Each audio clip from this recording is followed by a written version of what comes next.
Assalamualaikum warahmatullahi wabarakatuh. Waalaikumsalam ya, wabarakatuh.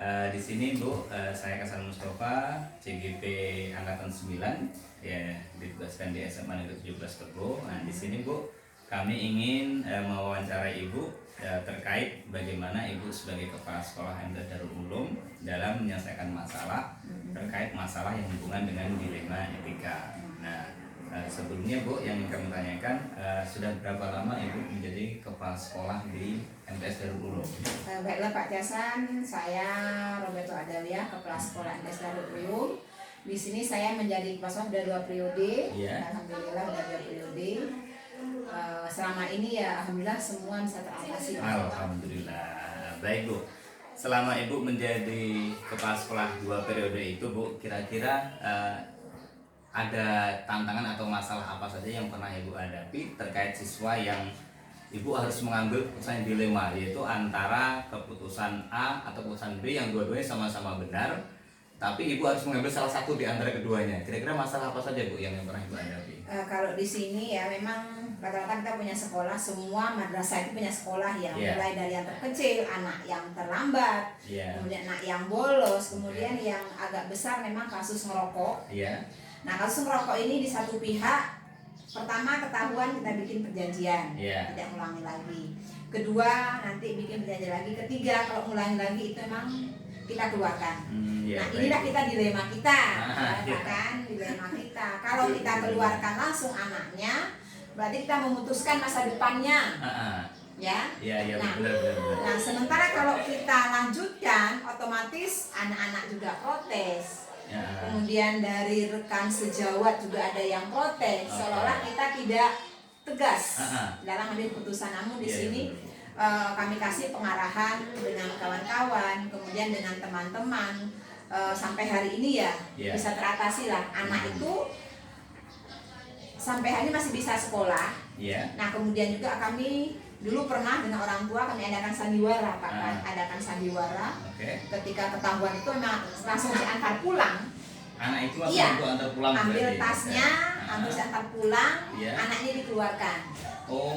Tapi kita sudah calling sama orang tuanya. Berarti sandiwara demi si anak ini. Demi si anak. Dia ada shock terapinya. Kalau boleh Ibu, boleh tahu dari mana Ibu dapat ide seperti itu? Dari mana ya? Itu kayaknya mengalir gitu. Mengalir gitu aja Pak. Saking kita itu udah ini anaknya mau diapakan lagi lah. Ya kan, sementara ini jelas ini perjanjian, materai dikeluarkannya itu kami antar pulang.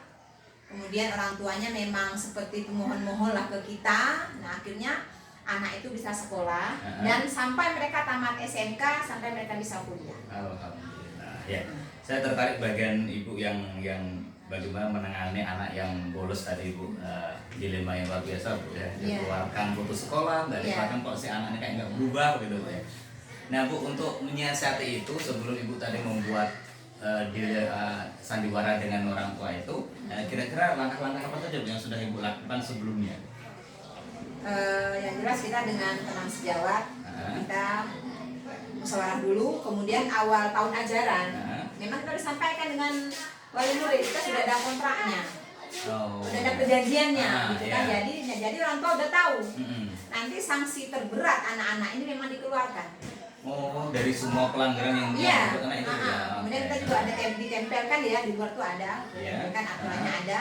Jadi tahun ajaran baru orang tua kita panggil semua, kita sampaikan ini aturan kita, ini sanksi ringan, sanksi beratnya dikeluarkan.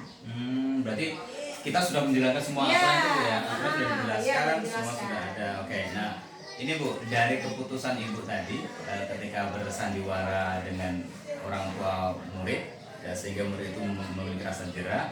Kira-kira menurut Ibu, dengan Ibu membuat sandiwara itu seberapa efektif efek dari apa yang sudah Ibu lakukan itu? Itu sangat efektif Pak.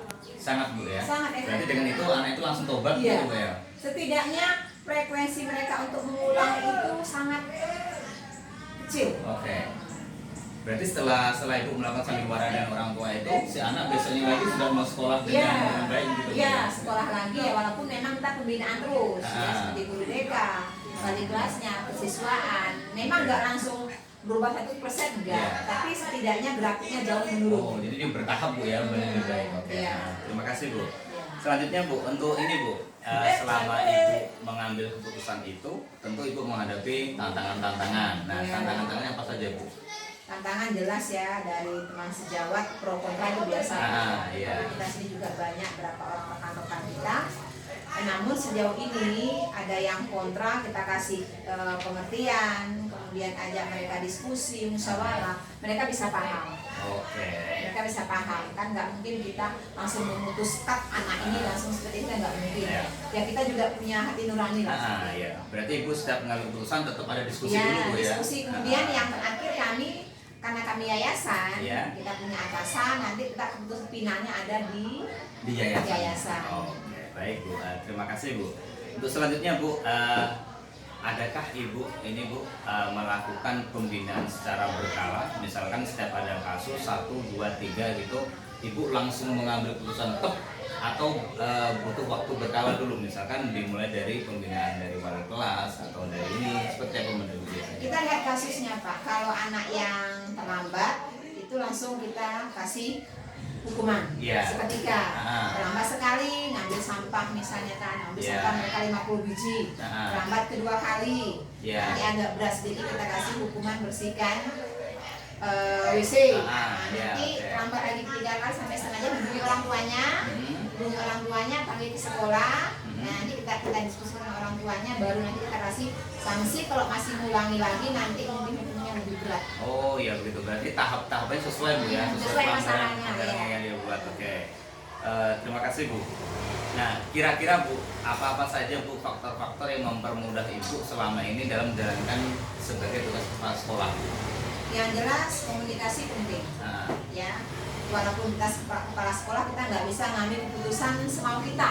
iya, itu pasti. Pertama kita diskusi dulu dengan wakapriswaan, wakapkurikulum, kemudian dengan guru-guru, kemudian juga dengan yayasan. Intinya ketika kita komunikasi lancar, Iya. tidak ada permasalahan, terbuka semua apa masalah, insya Allah semua bisa teratasi. Nah, berarti itu Bu ya, kuncinya adalah diskusi. Diskusi. Ya. Kemudian Baik. gini Pak, orang tua juga kita libatkan. Oh pasti Orang Bu tua, ya. ya. Setiap ada masalah itu orang tua ya, pasti yang terlibat. memang kira-kira orang tuanya harus tahu, kita Ya. panggil ke sekolah orang tuanya. Dan itu pun kami nggak memberikan surat. Terus caranya Bu? Anak itu ngomong orang tuanya langsung. Oh berarti si anak itu harus membawa orang Iya. tuanya ke sekolah Iya, gitu Bu ya? iya. Oh, Pokoknya iya, kamu iya. ngomong sama orang tuamu nanti, kasusmu apa, ibu tidak akan memberikan surat. Berarti istilahnya anak itu disuruh menyelesaikan dengan caranya mereka sendiri. Iya. Oke baik Bu, terima kasih Bu. Pertanyaan terakhir Bu, Iya. andai kan nanti terjadi kasus yang sama atau kasus yang lebih berat, itu rencana Ibu ke depannya seperti apa cara menyelesaikannya? Kita lihat kasusnya Pak. Kalau kasusnya tidak amoral, Iya. ya amoral, selagi bisa kita bina, misalnya ngerokok masih ngulang-ulangi, pernah kemarin terpanggil juga dari Babinsa, datang ke sini, kemudian Oke. dari kesehatan. Tapi ketika kasus itu berkaitan dengan pelanggaran moral, ini memang kami tidak toleransi. Khusus yang ini Bu Ya, ya? khusus yang Oke, ini. khusus yang moral ini Ya, pokoknya yang nggak ada moral nggak tidak lagi. ada Oke. toleransi. Maaf ngomong mungkin ada yang kecelakaan di sekolah, maaf ngomong Ah. perempuan gitu Iya, kan, ah, itu oke, kita nggak ada oke. toleransi. Seketika kita antarkan pulang ke orang tuanya. Berarti begitu sudah positif dia Iya. itu langsung Bu ya, Iya. langsung dikembalikan. Itu mohon maaf Bu sebelumnya, kira-kira orang tuanya nanti bakal menerima nggak Bu? Ya, yang jelas mereka sok jelas. Ya, Namun pasti. dengan kejadian itu karena kita di awal tahun sudah kita sampaikan ke orang tua, ya mereka dengan terpaksa menerima. Oh iya, berarti sesuai konsekuensi Iya. aturannya Bu ya. Kecuali kita nggak memberitahu. Kita Ah. kan dari awal udah kasih tahu ini aturan kita. Iya. Terberatnya ketika terjadi pelanggaran amoral, kita nggak ada toleransi. Seketika saya antar pulang, saya kembalikan ke orang tua. Oke, baik Bu. Terima kasih untuk wawancaranya Bu. Saya sedikit simpulkan Bu ya. Ibu yang sudah 8 tahun, udah pengalaman luar biasa jadi kepala sekolah ini dalam menghadapi segala tantangan itu selalu melakukan diskusi, Iya. baik itu dengan guru maupun dengan wali murid. Ya. Kemudian mengambil keputusan itu juga berdasarkan pertimbangan-pertimbangan yang matang dengan mengutamakan kepada kepentingan siswa gitu Iya. ya. Dan yang tertentunya karena ini sebuah yayasan, Ibu mengambil keputusan di ketua yayasannya. Yayasan. Nah ini Bu, sebagai penutup, saya sebagai calon kepala sekolah suatu saat nanti mungkin saya meminta wejangan dari Ibu. Kalau saya tuh gini Pak ya, memang intinya kita tuh mengalir, namun kita tidak boleh ego. Apapun itu permasalahannya, seperti saya ya, saya seorang perempuan, tentu di rumah saya dengan suami konsul nanti gimana, kemudian ketika di sekolah konsul lagi dengan loka kurikulum, kesiswaan. Intinya kita nggak semua masukan dari teman-teman kita saring semua. Ya dari guru-guru, tenaga kependidikannya, bahkan dari wali murid kita saring semua. Nanti mana yang kita terbaik, kemudian kita dengan diskusi dengan yayasan. Seperti itu. Ini kita nggak boleh menganggap orang itu remeh gitu. Oh iya, baik Bu. Terima kasih Bu, itu nasihat yang luar biasa sekali.